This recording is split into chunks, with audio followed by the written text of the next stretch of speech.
Hello, confident eaters. Today we are talking about the concept of restriction. Who has ever been told that in order to stop binge eating, we just need to stop restricting? I know I sure was. But do you know why it is actually important to not be under eating if you want to stop overeating? It doesn't always make sense. Like if I'm overeating, I just need to eat less. But there is a study called the Minnesota Starvation Experiment that everyone needs to hear. So we're going to be talking about this study today.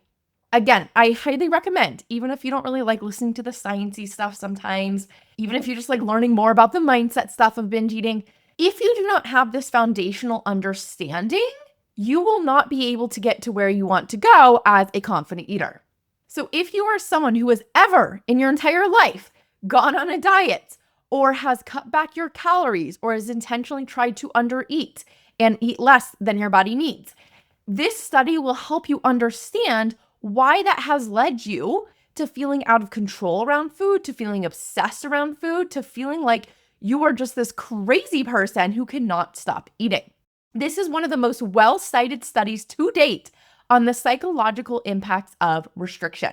Now, what's interesting is this study, the Minnesota Starvation Experiment, it wasn't even done to study dieting. It was a study that was run in the 1940s during World War II to understand what happens to the human body and mind during prolonged restriction. So through their results, they have used it in a lot of studies to show why diets don't work and why 97% of people who lose weight on a diet will gain it all back and more. This study explains why. This is a little side note too, but just with all of the talk around Ozempic and GLP-1s recently too, I want to mention that the studies are also starting to show that they have a very similar success rate, or should I say failure rate, as diets, where 95% of people, when they come off of GLP-1s, will gain all the weight back or more. Okay, so that is just a little bit of an aside, but there's this biological reason around why this is going on. And hint, hint, it has nothing to do with willpower or you need to try harder or there being something broken in your brain. This is a biological thing that happens to everyone when they restrict. Okay, so let me dive right into it. How the Minnesota Starvation Experiment worked is they took 36 healthy men.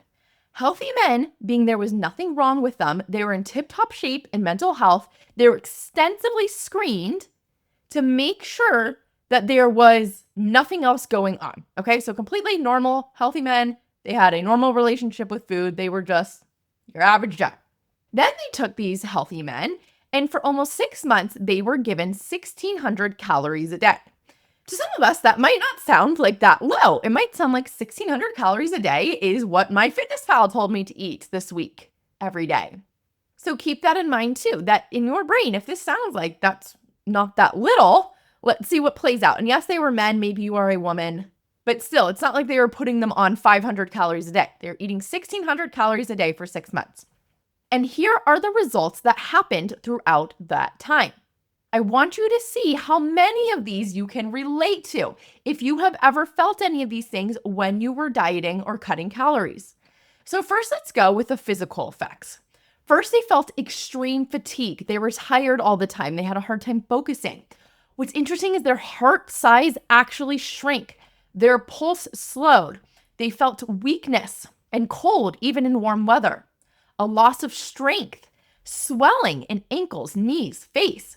So if you lose weight, but you're not eating enough, you'll actually look more bloated and more puffy because your body is retaining more water. They had hair loss. Their skin was pale and roughened, and their eyes were more dull. Doesn't sound like a very attractive thing, right? And they did lose weight, of course, but look at all these other symptoms that came with it. Now let's get into the psychological effects, which are the most interesting ones. So over these 6 months, they developed an extreme food obsession. They talked about food constantly. Many of them started collecting cookbooks and recipes, and these men had never cared about cooking or been obsessed with it in their life. They had no prior interest in cooking. Now they were hoarding recipes. They would read menus for pleasure, for fun. They started stealing and sneaking food from shops because they were only allotted a certain amount of calories through this experiment, so they were sneaking it outside of it. They were cutting food into tiny pieces, trying to eat it as slowly as possible, licking their plates, even diluting their potatoes with water to try to elongate this experience and get the most out of the food. They were holding the food in their mouth for a long time, chewing gum excessively. Some of their mood changes, they were irritable, depressed, and developed anxiety. Again, none of these symptoms existed before. These were not depressed or anxious men before until they did this experiment. They lost their sense of humor, withdrawing from their social lives, preferred to be alone, loss of libido and romantic interest, and a loss of interest in anything except eating. How many of you can relate to this, where it seems like your whole life is just consumed with thoughts about food and nothing else seems like it matters? A couple of men even dropped out because they had such severe emotional breakdowns from the intensity of the starvation. They just couldn't do it anymore, even though they really wanted to help with the study. Okay, and you might think, great, I am no longer eating 1,000 calories a day, so those things aren't happening to me anymore. Or maybe you're like, oh no, I am eating 1,000 calories a day or whatever is your too low amount, and I am getting these symptoms and I'm not feeling good. But what's interesting is not just what happened while they were in this starvation experiment, but what happened after. So when they went into the refeeding phase where they were getting more calories again, initially they were given anywhere between 2,000 and 3,200 calories a day, depending on the man that they were working with. And even that was not enough for full recovery. Many men still felt starved and lethargic. So then they decided to give them unlimited access to food as the study was coming to a close. Many of the men ate 5,000 to 10,000 calories a day. Some of them ate until they were physically sick, reporting stomach pain, but continuing to eat. One man even reported eating a meal out where he had several milkshakes, several sundaes, and a huge steak dinner, and then immediately went out for another dinner on top of all of that. They described this feeling of insatiable hunger even when full. How many of you have said that even though I feel full, I just feel like I'm still hungry? And what's interesting is that even as their physical health improved, as they started to gain back weight to their normal weight that they were before, their mental state continued to decline, where they continued these odd food behaviors, this odd food obsession. And even after the study, in the months, in the years after the study, many of them continued binging to the point of sickness. In one case, after the study was done, a participant consumed so much food in a single sitting that he had to be hospitalized and have his stomach pumped.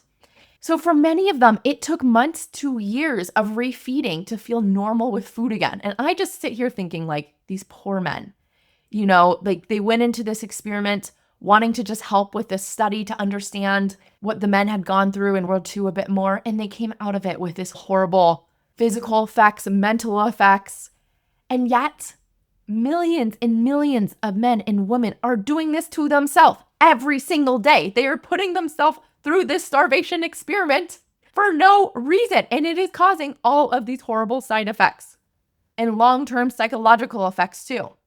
Dieting and restriction, even if it is not to the extreme of the experiment, can trigger these same cycles. So in this case, the men's calories, I believe, was cut by about half. Like their normal baseline calories was about 3,200, and then they're eating 1,600. But for most women, we actually need over 2,000 calories a day. So let's just make a guess that in order to maintain your body weight right now, you need 2,500 calories a day. If you are eating 1,250 calories, which is half of that, essentially you are putting yourself in the same starvation mode. It is way too little of a calorie amount for your body. From the research that I've done on a safe calorie deficit, it is around 1 to 200 calories less a day than your normal baseline. And that is not what a lot of us are taught. A lot of us are taught it needs to be 500 calories less or 1,000 calories less a day in order to get to where we want to go. But really that just makes us crazy around food and gives us these extreme binge eating behaviors. Now, you don't even need to count calories to say, okay, how am I going to get to a 100 calorie a day less deficit? What's interesting is if you learn how to tune into your hunger and fullness, your body will put you into that deficit naturally because it wants you to be at your ideal, healthy, happy body weight. It does not want you to be overweight. And this is how I lost 30 pounds. It wasn't because I was tracking my calories and saying, okay, I need to eat exactly 500 calories less a day. Maybe some days I did, but a lot of days it was probably 100 or 200 calories less a day. But I did it by listening to my hunger and fullness. And this is what I teach you inside of my Confident Eater program: how to use your built-in calorie counter to find your natural body weight, to feel normal around food, to not trigger this restrictive cycle that naturally happens in our biology. Because even if you're saying, okay, I'm just trying to get healthy, I'm trying to lose some weight, your brain is still interpreting that restriction as starvation. So your survival instincts are going to kick in, driving this obsessive thoughts and behavior around food. So this really explains why just eat less advice never works long term, or just cut out calories doesn't work. A few takeaways from this study. The biggest one that I want you to leave with from learning this is that you are normal. Let me say this again. You are normal. You are not a broken human being because you are struggling with these food behaviors. In fact, you are even more normal because this is what a healthy brain and body does in the face of restriction. Even in this study where they took perfectly healthy men who were carefully screened with no prior food issues ever in their life, they developed binge behaviors when they were restricted. And we wonder why more women than men struggle with binge eating. Men do struggle too. But I truly believe it is because women are pressured into doing so many of these restrictive diets at such a young age, when our bodies need more fuel than ever to continue growing into a grown woman's body. And when we're put into this restrictive diet, then, of course, we're going to spend a lifetime obsessing over food because our brain and body are so scared of us not being able to get enough food in. The second takeaway here is food obsession is learned. It is not permanent. Just like how the men fixated on the recipes and the food rituals, restriction is fueling obsession, but when you start to nourish your body consistently, the obsession will quiet down. If it has been a learned behavior, it can be unlearned as long as you're supporting your body by fueling it throughout this time too. Third takeaway, if you have been restricting for a long time, permission to eating is the path out. You need to allow yourself enough food regularly and without guilt in order to rewire this survival alarm. Now, if you're not sure, well, do I need to allow more permission for food, or do I need to say no to food more often? This can be kind of a gray area. And when you work with me one-on-one, I have you do a very simple food diary for a couple weeks so I can let you know that. I do regularly tell my clients to increase their meal size. I would say that is like one of my biggest recommendations is make your meals bigger. Another common recommendation I give to people is to start eating breakfast if they are not already, because that is showing your body that food is coming again soon, that we are no longer dieting. Because I know that sometimes when we are binge eating, what our day looks like is little teeny baby meals throughout the day and then a giant binge at night. And we think, well, if I binge every night, I don't want to keep eating more during the day, but eating more during the day is the way out to stop binge eating at night. And then once you're eating enough, that's where we can start to look at how do we sit with some of these cravings. Because what will happen is people will come to me and they're like, okay, Amber, I'm eating 3 regular meals a day. I'm having a snack. I am eating plenty at those meals. Like I am feeling really full and satisfied after each and every meal. And yet I'm still binge eating. Why is that? Well, that is because habit comes into play here, where when we are binge eating many times over many years, our brain starts to learn that this might be something that we need for survival because we're clearly doing it so often. So we must want to keep this habit. So once it becomes a habit, then the solution is not usually to keep eating more food. The solution is to work on your urges. But this concept around not restricting is the number one first step that you have to start out before you can move into the work around urges and your hunger and fullness and confidence in your body and weight loss. That does not come until you are properly fueling your body. Otherwise, nothing else works in this process. And finally, healing takes time. Many of these participants needed months or years of eating before feeling normal again. And that's not to say it's going to take you that long, but I do want you to be patient with yourself as your body is refueling and as you're relearning how you want to be around food. And having support around this can be helpful too and definitely speeds up the process. But remind yourself that you're not behind here. You're healing and that everything that has come so far from restricting and dieting is normal. It is your body's normal response to restriction. And the more that it happens, the more that it becomes a habit so that even if you stop restricting, it's still there. So I hope this study gave you some clarity today and really some motivation on why we need to leave dieting behind. And dieting, again, is not just like doing some crazy cabbage soup diet. Dieting can be when you cut your calories back by 500 calories a day. That can sometimes be too much for our body.